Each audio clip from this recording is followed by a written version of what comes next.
On October 13, 1972, a small passenger plane carrying members of a Uruguayan rugby team, their friends, and family members was flying toward Chile when disaster struck in the Andes Mountains. The pilots believed they had passed the mountains and began descending, but they were wrong.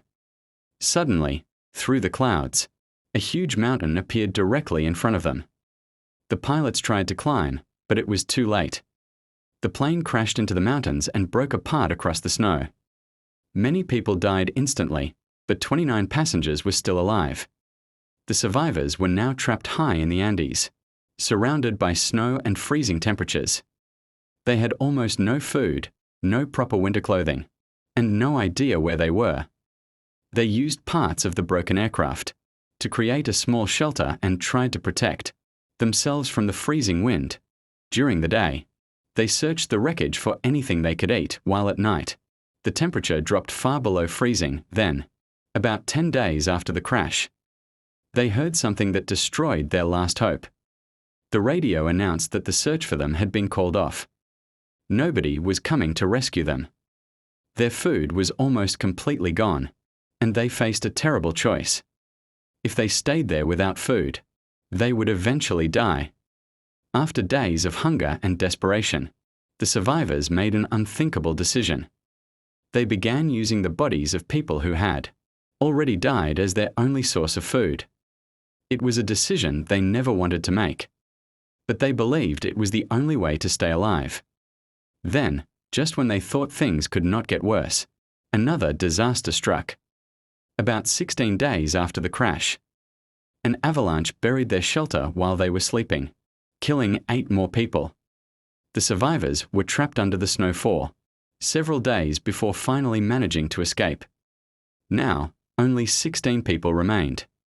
As the weeks passed, everyone realized that simply waiting for rescue was no longer an option. Someone had to leave the crash site and search for help. 3 men, Nando Paradu, Roberto Canessa, and Antonio Vizintin, decided to make the journey. They had very little food and almost no protection from the freezing weather, but they believed that somewhere beyond the mountains, there had to be civilization. On December 12th, the 3 men began walking.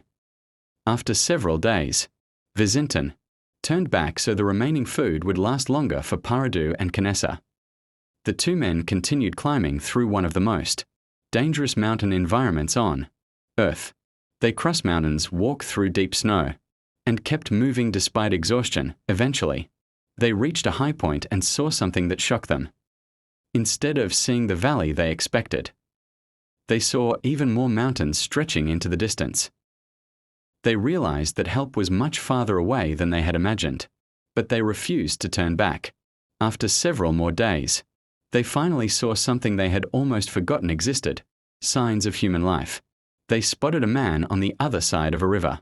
His name was Sergio Catalan, a local farmer. The river was too loud for them to speak to each other, so Paradu and Canessa wrote their desperate message on paper, tied it to a stone, and threw it across the river. Sergio understood that these men were survivors of the missing plane and immediately went for help. On December 22nd, rescue helicopters finally reached the crash survivors, and the following day, the remaining people were brought out of the mountains. 72 days after the plane crash, only 16 of the original 45 people were alive. The world called it the miracle of the Andes. But for the survivors, it was more than a miracle. It was 72 days of hunger, freezing cold, fear, loss, and impossible decisions. They survived because they kept finding a reason to continue, even when there seemed to be no hope left. And perhaps the most powerful lesson from their story is simple. Sometimes survival begins with one decision: to keep going when everything tells you to give up.